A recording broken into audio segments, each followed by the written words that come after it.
verbiage niya, yung pagkagawa ng mga sentences and paragraphs niya, ganun din. Kopyahan silang tatlo. Yes, Your Honor. So part rin siya ng conspiracy. Siya ang pinakamatanda sa kanila. Di ba? 90 na siya eh. Siya ang pinaka-senior dahil naging Senate President siya. Kaya sino sa tingin mo ang leader o mastermind ng plunder?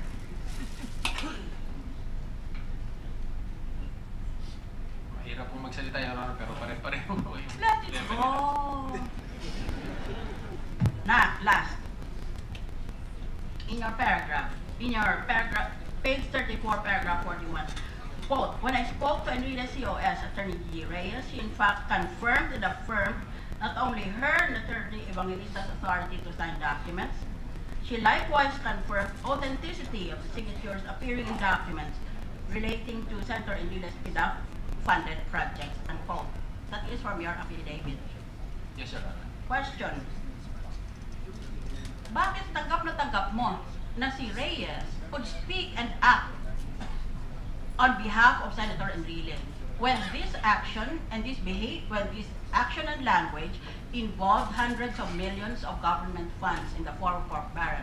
Bakit tanggap na tanggap mo maski hindi mo nakausap si Enrile? Anong base mo na tatanggapin mo pinagsasabi?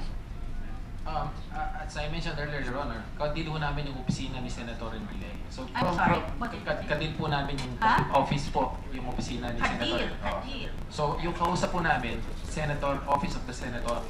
So, office ni Senator Enrile. So, based dun sa office po ni Senator Enrile, ang agent na kumakausap po sa amin yung kanyang chief of staff, na sabi na may authority. Okay. Now I come to the climax of my interpellation.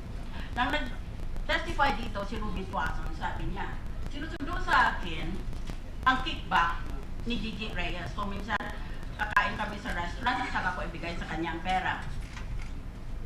Ganon sabi niya.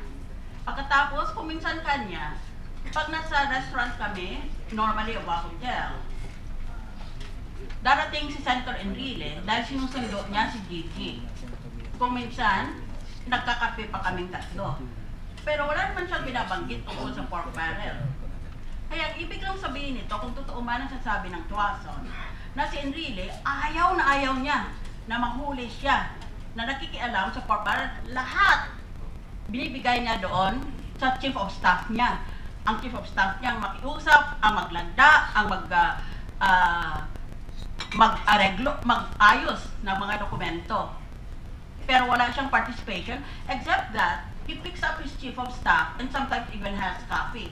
Ganon ang testimony ni Tuason. Ngayon sa iyo namang testimony, wala naman din siyang ginagawa. Ayaw kanyang kausapin sa telepono, unlike the other two senators. Kung hindi, iiwan niya lahat.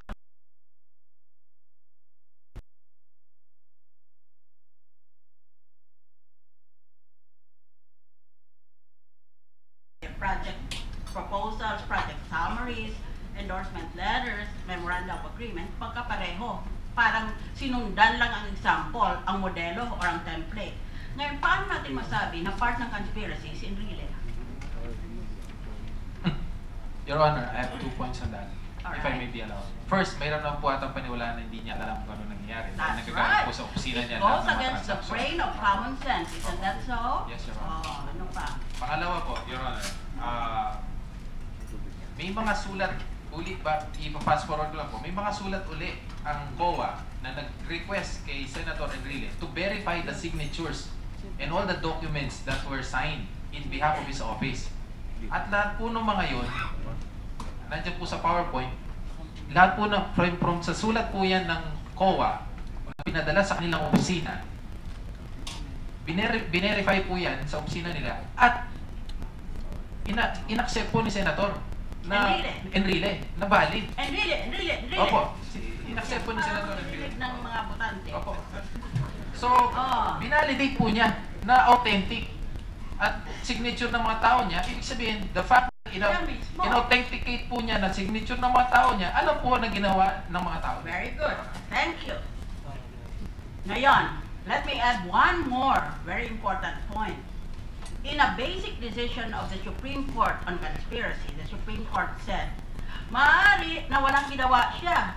Nagmukha siyang hindi kasali pero nandyan siya. O, yan ang ginagawa ni Enrile. Pero sabi ng Korte Suprema, hindi sapat napapawalang sala siya just because hindi niya sinaksak, o hindi niya binaril, o hindi niya kinuha yung mga ninakaw nila. Basta may conspiracy, the guilt of one is the guilt of all. Plus, here is the key. And the Supreme Court